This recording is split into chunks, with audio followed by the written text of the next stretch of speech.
เพิ่มความเป็นเอกลักษณ์ให้กับคลิปของเพื่อนๆด้วยการใส่มุมคลิปหรือว่าขอบคลิปตรงนี้เป็นของตัวเองครับ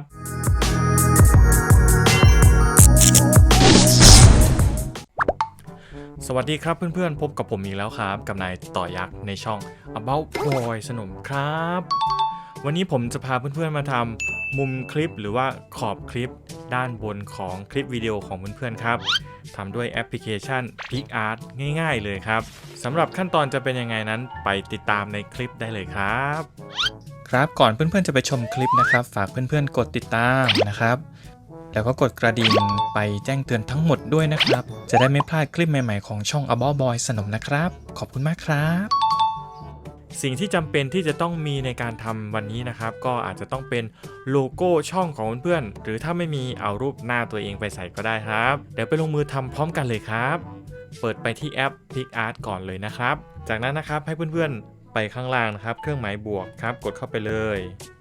เลื่อนลงไปข้างล่างครับตรงพื้นหลังแบบภาพสีนะครับให้เพื่อนๆเลือกตรงที่เป็นเหมือนตารางหมากรุกนะครับกดเข้าไปเลยครับจะได้มาลักษณะแบบนี้นะครับเพื่อนๆไปที่คำสั่งเครื่องมือแล้วเลือกคำว่าตัดรูปนะครับจากนั้นเพื่อนๆก็มากำหนดให้เป็นขนาด 16:9 แบบนี้ครับ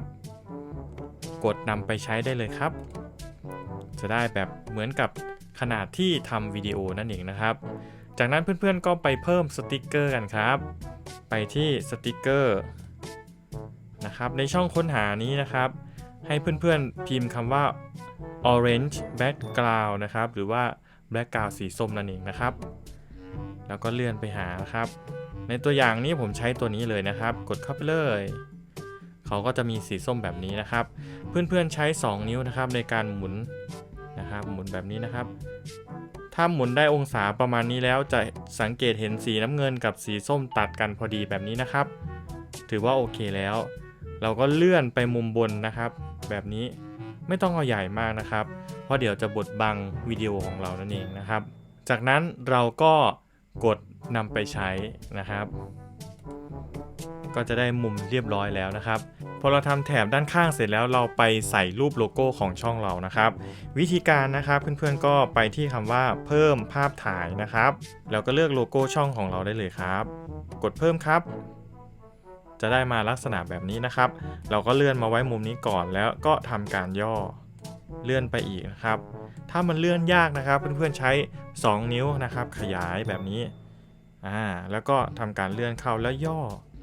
ให้มันเท่ากับสายตาเราโอเคประมาณนี้ก็ถือว่าใช้ได้แล้วนั่นเองนะครับ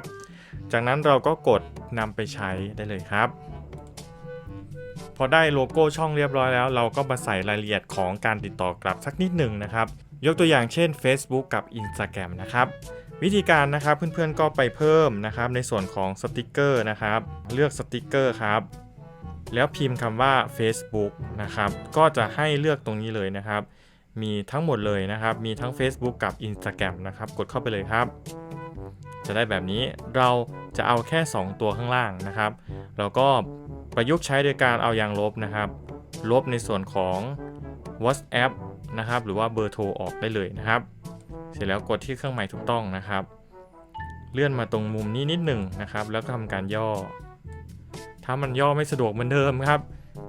ขยายใช้2นิ้วขยายออกนะครับแล้วก็ดันเข้าถ้ามันบูดเบี้ยวนะครับเราก็สามารถที่จะกดกลับนะครับกดกลับก็สามารถที่จะเป็น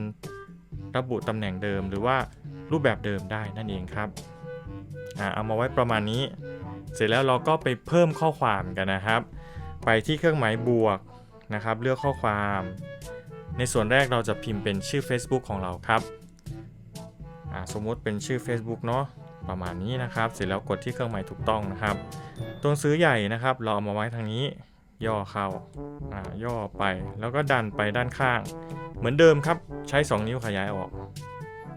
นะครับแล้วก็ย่อขยายดันไปหานะครับเราจะพยายามใช้ตัวหนังสือให้เล็กที่สุดนะครับประมาณนี้นะครับข้อสังเกตนิดหนึ่งครับถ้าเพื่อนๆใช้ในส่วนของตัวหนังสือรูปแบบตัวหนังสือนะครับถ้าเป็นรูปแบบตัวหนังสือที่มีมงกุฎแบบนี้นะครับมันจะไม่สามารถบันทึกเป็นภาพได้นั่นเองครับ เราอยากจะได้รูปแบบเดิมนะครับในส่วนของความเราก็แค่ไปที่ตรงนี้ครับเลือกคำว่าทำสำเนาเราก็จะได้ข้อความเท่ากันเป๊ะเลยนะครับสมมุติว่าเรามี IG ไม่ได้ชื่อเดียวกันนะครับเราจะแก้ไขก็แตะ2ครั้งนะครับรัวๆแล้วก็ทำการเปลี่ยนชื่อได้เลยนะครับสมมุติเป็นแค่ about boy นะครับเสร็จแล้วกดที่เครื่องหมายถูกต้องครับเราก็ดึงมาครับพอถ้ามันตรงกันปุ๊บจะมีเส้นสีเขียวระบุทันทีนะครับเท่านี้ก็เรียบร้อยแล้วนะครับจากนั้นเพื่อนๆก็ย่อกลับมาดูนะครับประมาณนี้มันโอเคยังถ้าโอเคแล้วเราก็กดนำไปใช้นะครับเสร็จแล้วก็สามารถที่จะบันทึกตรงนี้ได้เลยครับกดบันทึกปุ๊บก็เรียบร้อยแล้วนั่นเองครับจากนั้นเดี๋ยวเราเอาภาพที่เราทำนะครับไปใส่ในการตัดต่อคลิปวิดีโอกันครับซึ่งแอปพลิเคชันในวันนี้ผมจะใช้แอป CapCut ในการตัดต่อนะครับเข้าไปที่แอป CapCut เพิ่มโปรเจกต์ขึ้นมาใหม่ครับเลือกวิดีโอที่เราต้องการนะครับเสร็จแล้วก็เพิ่มไปได้เลยครับสังเกตว่าวิดีโอของเราก็เป็นวิดีโอเปล่าๆไม่มีมุมอะไรหรือว่าไม่มีขอบอะไรนะครับเราก็ไปเพิ่มโดยการใช้เครื่องมือ Overlay กดเพิ่ม Overlay นะครับไปที่หมวดหมู่ของรูปภาพนะครับแล้วก็เลือกรูปภาพล่าสุดที่เราทำแล้วก็กดเพิ่มจะได้มาลักษณะแบบนี้ใช้2นิ้วนะครับในการขยายออกให้เต็มนะครับเสร็จแล้วเราก็ทำการดึงนะครับดึงให้เต็มคลิปของเราเลยปุ๊บเรียบร้อยนะครับก็จะมีแถบหรือว่ามุมของคลิปที่เป็นเอกลักษณ์ของเราเรียบร้อยแล้วนะครับหลังจากนั้นเราก็ Export ออกไปใช้งานได้ทันทีเลยนะครับซึ่งในส่วนของ iOS นะครับสามารถกำหนดความละเอียดแล้วก็อัตราเฟรมเรทได้ก่อนที่จะ Export ด้วยนะครับเสร็จแล้วถ้าเลือกพอใจแล้วก็กด Export มุมบนขวาได้เลยครับเท่านี้ก็เรียบร้อยแล้วนะครับกดเสร็จสิ้นแล้วก็ออกจากแอปพลิเคชันได้เลยครับเป็นยังไงบ้างครับเพื่อนๆสำหรับการทำมุมคลิปแบบนี้เอาไปใส่ในวิดีโอของเพื่อนๆง่ายๆผ่านกับแอป PicArt นั่นเองนะครับหวังว่าคลิปวิดีโอนี้จะเป็นประโยชน์กับเพื่อนๆนะครับถ้าชอบก็อย่าลืมกดไลค์กดแชร์แล้วก็คอมเมนต์มาร่วมพูดคุยกับผมได้เสมอนะครับและที่สำคัญเลยนะครับถ้าเพื่อนๆไม่อยากพลาดเกี่ยวกับการตัดต่อคลิปวิดีโอง่ายๆด้วยมือถือแบบนี้นะครับอย่าลืมกดติดตามและกดกระดิ่งให้ช่อง About Boy สนมด้วยนะครับเพื่อที่จะไม่ได้พลาดทุกการแจ้งเตือนของ YouTube นั่นเองนะครับแล้วเจอกันใหม่ในคลิปหน้าครับบ๊ายบายครับมีคลิปแนะนำให้เพื่อนๆกดดูได้นะครับ